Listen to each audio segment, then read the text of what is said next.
dog. We're in my kitchen, and I'm using my new selfie stick tripod as a automatic adjusting gimbal and a wireless Bluetooth remote.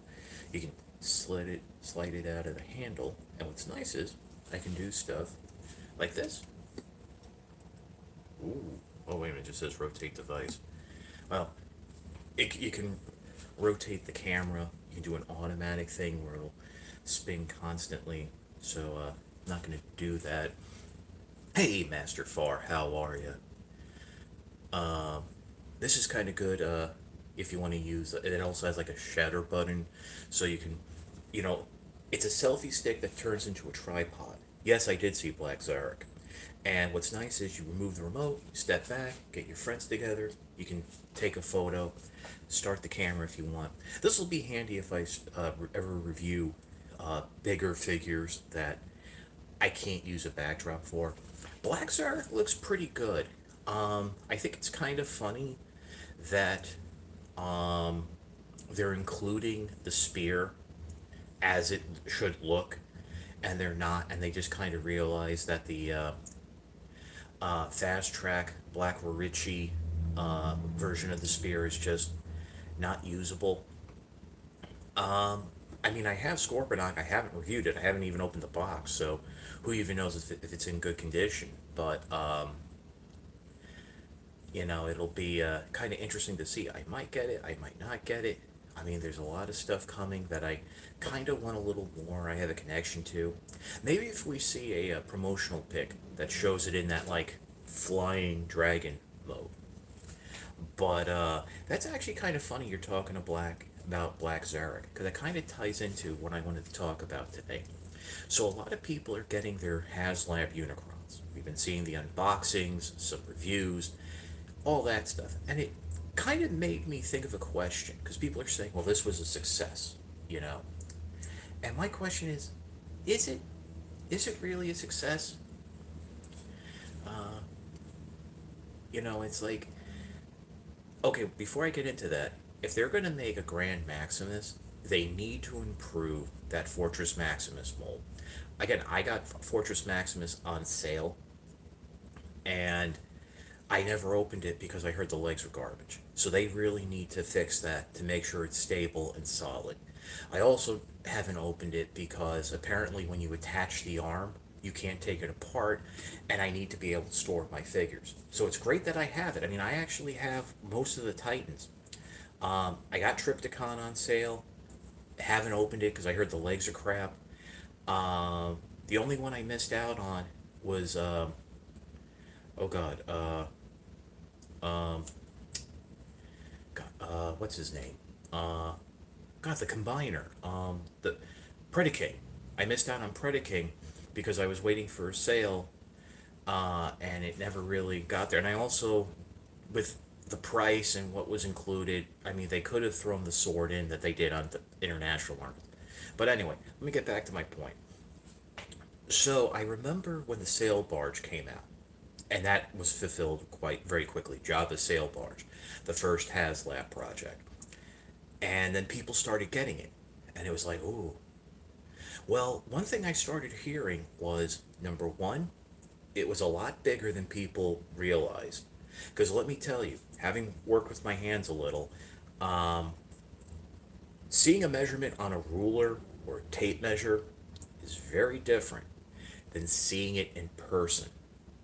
Um, so it was much bigger than they realized, and they didn't have the space for it. So they had to turn around and get rid of it without even opening it.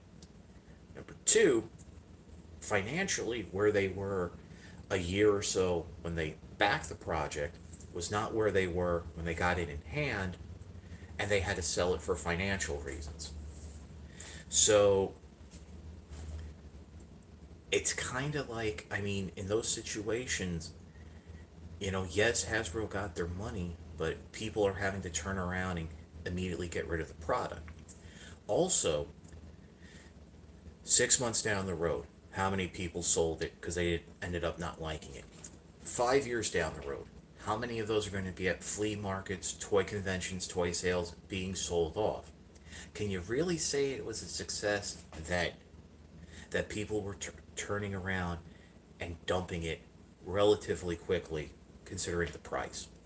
Like Unicron, how many people are getting it and having to turn it around and sell it because they just, because it was the project was fulfilled pre-pandemic. We are now a year post-pandemic. Okay, kind of we kind of froze there. Uh, so uh, see if I still have. Oh,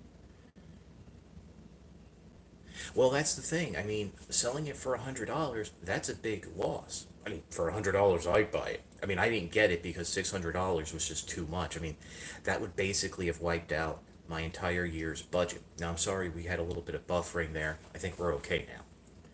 But how many people are having to turn around and sell Unicron because they need the money? I mean, I'm seeing basically people charging double.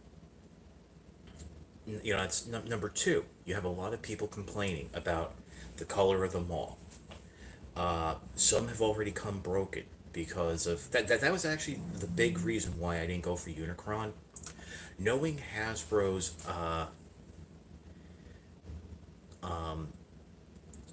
background, track record when it comes to quality control, paying, and after tax and shipping, it's like $700. Paying that much money for one figure, and they've produced figures with crippling flaws that cost a lot less. I couldn't take the chance. But, again, can you consider it a success if they're having to do that? If they're not even getting a chance to enjoy the figure? And again, 6 months down the road, 5 years down the road, how many, if a lot of those end up on the secondary market, can you say it was a success? Personally, from the comments I get in reviews, especially on Cyberverse figures, I hear from parents. They buy Battle Call Bumblebee, for example. The kids don't like it. It's too hard to transform. Within a month, 3 months, they're giving it to like a relative, a younger relative, or 6 months down the road, they're selling it at a garage sale. Can you say the figure was a success? By the way, spoiler for an upcoming review, I finally got Battle Call Optimus Prime. I don't know what's up with that figure. Apparently, it was a Walmart exclusive. Well, I got it off of eBay for a whistle and a song, so good on me. But, and again, I hear that a lot with other Cyberverse figures that are supposed to be kid friendly. Well, I'm going to talk about that Quantum Surge in a second. That are supposed to be kid friendly, but they're really not. So, again, can that be considered a success? I mean, it's one thing to have Transformers from 20, 30 years ago in a flea market, garage sale, toy sale. I mean, that's just the natural course. But to have that fast of a turnaround, can you say that the figure was popular? Now, I think when what Quantum Surge just said about people banging on about Unicron, how many of those people that were saying, oh, this is going to be great, this is going to be the best figure ever, were really trying to convince themselves that spending the $700 Unicron tax and shipping was a good idea and they're not going to be disappointed? Much like the reverse, what I feel is when people were talking negatively about Unicron, they were trying to convince themselves that they made a good decision not buying it.